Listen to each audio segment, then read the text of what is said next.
Of electrons, number of protons और mass number को हम किस तरह से पता करते हैं। तो देखिए, दो फॉर्मूले आपको स्टडी करना है।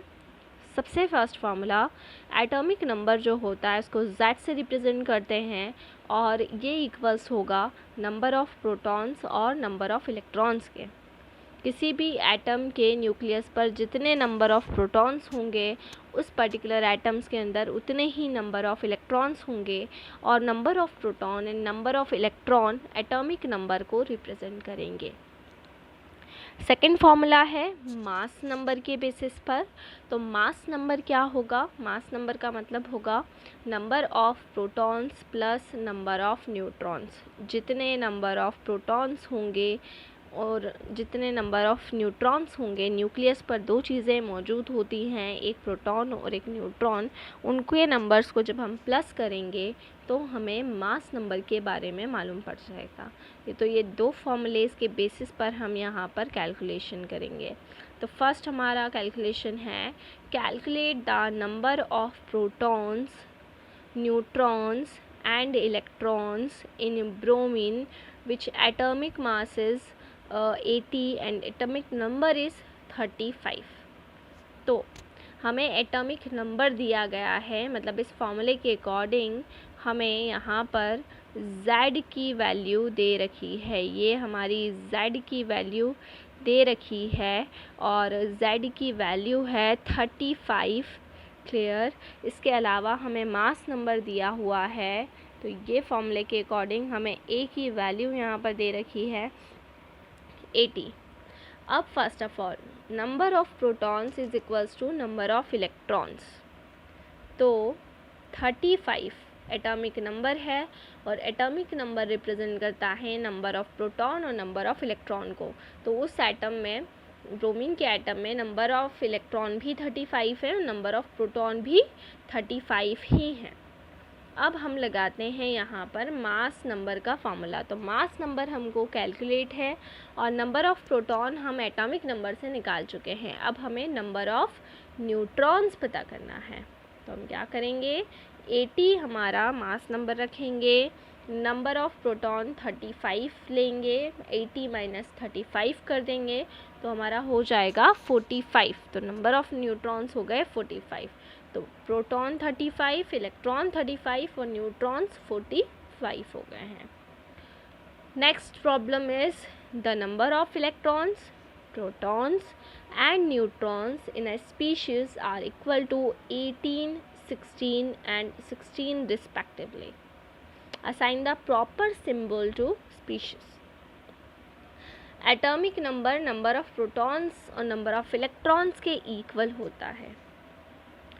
Number of electron, proton and neutrons, तो नंबर ऑफ प्रोटॉन्स कितने हैं? 16 है, मतलब 16 उसका एटॉमिक नंबर हो गया।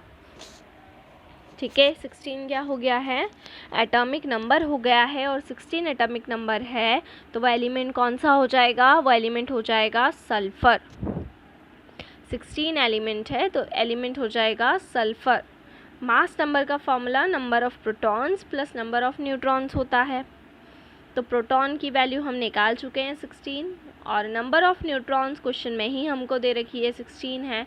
तो 16 प्लस 16 इज इक्वल्स टू हो जाएगा 32। क्लियर? बट ये जो स्पीशीज़ है ये न्यूट्रल नहीं है। रीज़न इज़ दैट कि नंबर ऑफ प्रोटॉन इलेक्ट्रॉन के इक्वल नहीं है। क्यों? क्योंकि यहाँ पर साफ साफ आपको दे रखा है कि यहाँ पर इलेक्ट्रॉन 18 है, मतलब कि प्रोटॉन यहाँ पर है 16 लेकिन इलेक्ट्रॉन है 18। तो क्या न्यूट्रलिटी मेंटेन हो रही है? न्यूट्रलिटी कब मेंटेन होती है? जितने नंबर ऑफ इलेक्ट्रॉन्स होते हैं उतने ही नंबर में जब प्रोटॉन्स होंगे तो वो इलेक्ट्रिकली न्यूट्रल होगा। लेकिन यहाँ पर क्वेश्चन में ही दे दिया गया है कि यहाँ पर जो इलेक्ट्रॉन है वो 18 है, तो न्यूट्रल नहीं है। इसका मतलब कि नेगेटिव चार्ज ज़्यादा है, इलेक्ट्रॉन ज़्यादा मतलब नेगेटिव चार्ज ज़्यादा। अगर नेगेटिव चार्ज ज़्यादा है तो वो एनायन होगा और वो उसका एटॉमिक नंबर कितना हो जाएगा? 18 अगर है तो 18 में से अगर हम 16 को माइनस कर दें, मतलब नंबर ऑफ इलेक्ट्रॉन में से नंबर ऑफ प्रोटॉन को हमने माइनस कर दिया है, तो कितना बचा है, 2 बचा है। तो ये जो है 2 ये चार्ज हो जाएगा जो उस इलेक्ट्रॉन के ऊपर प्रेजेंट है। कितना चार्ज प्रेजेंट है, 2 चार्ज प्रेजेंट है। तो सल्फ़र पर 2 माइनस चार्ज है। क्लियर।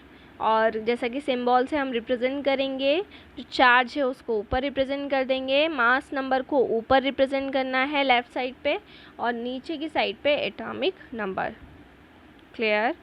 हम जब ये नोटेशन का यूज़ करें, मतलब राइट साइड पे सिंबल, लेफ़्ट अपर साइड पर mass number and left bottom side पर एटॉमिक नंबर, आपको सबसे पहले ये फाइंड करना पड़ेगा कि वो एटम कैसा है, न्यूट्रल है, एनायन है, कैटायन है। अगर वो न्यूट्रल होगा तो इक्वेशन वैलिड हो जाएगी। Number of proton is equals to number of electrons is equals to atomic number. ये कब होगा, जब वो स्पीशीज़ कैसा है, वो स्पीशीज़ कैसा है, न्यूट्रल है। लेकिन अगर वो एनायन है तो हमें ये देखना है कि उसके ऊपर कितना पॉजिटिव चार्ज ज़्यादा है या कितना नेगेटिव चार्ज ज़्यादा है। जितना नेगेटिव चार्ज ज़्यादा होगा उतने नंबर ऑफ़ इलेक्ट्रॉन ज़्यादा होंगे और वो एनायन हो जाएगा। जितना पॉजिटिव चार्ज ज़्यादा होगा उतने नंबर ऑफ़ प्रोटॉन ज़्यादा हो जाएंगे और वो कैटायन हो जाएगा। क्लियर। और अगर वो न्यूट्रल है तो फिर आप ना ही वो कैटायन रहेगा और ना ही वो एनायन रहेगा, क्योंकि इसमें नंबर ऑफ़ प्रोटॉन इक्वल रहेंगे नंबर ऑफ़ इलेक्ट्रॉन्स के। क्लियर। नंबर ऑफ़ न्यूट्रॉन्स को हम हमेशा कैसे निकाल सकते हैं, a माइनस ज़ेड से, चाहे वो न्यूट्रल हो या आयन हो। मतलब सेकंड वाला फॉर्मूला आपको हमेशा वही यूज़ करना है, मास नंबर का फॉर्मूला यही यूज़ होगा हमेशा। Mass number is equals to number of proton plus number of neutrons. लेकिन अगर वो कैटायन और एनायन है तो उस केस में फर्स्ट फार्मूला एटॉमिक नंबर वाला फार्मूला ये यूज़ नहीं होगा, क्योंकि उस केस में number of proton number of electron के इक्वल नहीं होंगे। ये बात नोट करना है। तो ये सारी टर्म्स थी जो रदरफोर्ड के मॉडल के बाद में आई, like that atomic number, mass number, isotopes and isobars. इसके बाद में रदरफोर्ड के ड्रॉबैक्स हैं कि कौन कौन से इसके ड्रॉबैक्स रहे। तो हमने वो चीज़ें पढ़ी जो इस मॉडल की पॉजिटिविटी थी, लेकिन अब इस मॉडल की नेगेटिविटी क्या थी और क्यों बोहर्स मॉडल फिर आया, ये हमें नेक्स्ट में स्टडी करना है। Thank you so much.